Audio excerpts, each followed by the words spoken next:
میری بھی سسٹرس آ گئی. وہ مطلب پہلا اٹیک تھا ہمارے گھر پہ, ٹھیک ہے. اس کے بعد جو ہے نا ایک دن بعد ہمارے ابو کی طبیعت بہت زیادہ خراب ہو گئی. اتنی زیادہ خراب ہو گئی کہ وہ کسی کو بھی پہچانے سے انہوں نے انکار کر دیا ہے. کون ہو کیا ہو کچھ نہیں. ہم لوگ 4 سسٹر ہیں, ہمارے ایک بھائی ہیں, ایک امی ہیں. ہم لوگ سب رہتے تھے, ان کو بالکل بھی نہیں پتا تھا کہ میرے بچے ہیں کیا ہے. یہی آپ تھوڑا سا اونچا بولیں گی, آپ تھوڑا سا اونچا بولے, لوگوں کو آواز آپ کی کلیئر نہیں آ رہی. جی جی بالکل. مطلب یہی حالت جو ہے نا, یہی سچویشن پورے 3 مہینے تک رہی. ہم سمجھے کہ شاید ابو کی طبیعت ٹھیک نہیں ہے, کیا ہوا ہے. اور یقین کریں, آپ یقین کریں, ہمارے جو ابو ہیں وہ صرف دن میں 1 دفعہ کھانا کھاتے تھے. وہ کیا کھانا کھاتے تھے میں بتاؤں, وہ یہ کھاتے تھے, کھوپرے کا جو تیل ہوتا ہے نا اس میں انڈا فرائی کر کے کھاتے تھے. اور ہم لوگ پریشان ہوتے تھے کہ ابو کر کیا رہے ہیں. اور یقین کریں امی سے ہم لوگوں سے اتنا لڑتے تھے, اتنا مطلب لڑتے نہیں تھے, مطلب کہتے تھے کہ تم لوگ کون ہوتے ہو, اور یہ مطلب کچھ پہچاننے سے انکار کر دیا تھا. پھر ابو نے نا اپنے اوپر اٹیک کرنا شروع کیا. کبھی چھری لے کر جا رہے ہیں تو ہم لوگ نے پکڑ کے چھری وغیرہ ان سے چھینی. کبھی ایسا کیا کہ ڈور بند کر دی اور پھانسی لگانے کی کوشش. تو یہ سب اتنے خطرناک ترین ہمارے لیے, ہماری زندگی کا اتنا برا مطلب واقعہ ہے. مطلب ہم اس چیز کو کبھی بھلا نہیں سکتے.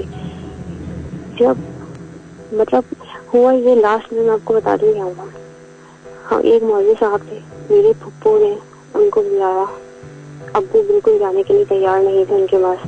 وہ گھر میں آئے, انہوں نے پھر ہمیں بتایا کہ آپ کے گھر میں ایک شیطان ہے جو کہ آپ کے مطلب اس گھر کے سربراہ کے اوپر ہے. اور ہمارے ابو کی مطلب شکل جو تھی نا, پورا چہرہ, اس میں ابو کی آنکھیں اتنی خطرناک لگنے لگی تھی کہ ہم لوگ ان کی آنکھوں میں دیکھ ہی نہیں سکتے تھے. یقین نہیں کریں گے آپ, ایک رات کو ہم لوگ 3 بہنوں نے ایک ہی جیسا خواب دیکھا. جب ہم بہت زیادہ پریشان تھے, ہم لوگ اتنا روتے تھے, ہمیں کچھ خیال ہی نہیں تھا, کھانے پینے کا کوئی ہوش نہیں تھا. ہمیں صرف یہ تھا کہ ہمارے ابو ٹھیک ہو جائیں. امی بھی روتی تھی, دعائیں مانگتی تھی, نمازیں پڑھتے تھے, لیکن ایسا کچھ نہیں ہوا کہ مطلب کچھ ٹھیک ہوا. صبح اٹھے, امی کو بتایا, امی ہم نے نا ایسے چیز دیکھا یہ تھا کہ ہمارے روم میں ایک طرف نا ایک عجیب سا انسان بیٹھا ہوا. انسان تھا کیا تھا, اور نا اس کی آنکھیں بالکل ریڈ تھی, بہت ہی گندا تھا, وہ بہت گندا لگ رہا تھا. اور نا ہنس رہا تھا, اتنی شیطانی ہنسی ہنس رہا تھا کہ اس کی شکل دیکھ کر نا اتنا خوف آنے لگا. خواب میں ہی ایک دم سے آنکھ کھلی تو آپ یقین نہیں کریں گے, وہی چیز ہمارے سامنے جلدی سے فوراً ایک دم سے بس سامنے تھی اور فوراً ہی غائب ہو گئی. ٹھیک ہے, یہ سین ہم تینوں کے ساتھ ایک ہی رات کو ہوا. ہم نے صبح جب امی کو یہ سب بتایا تھا, میں نے تو خیر اسی وقت ہی امی کے پاس جا کر امی کو بتایا. ابو الگ روم میں سوتے تھے اور ہم سب ایک ہی روم میں.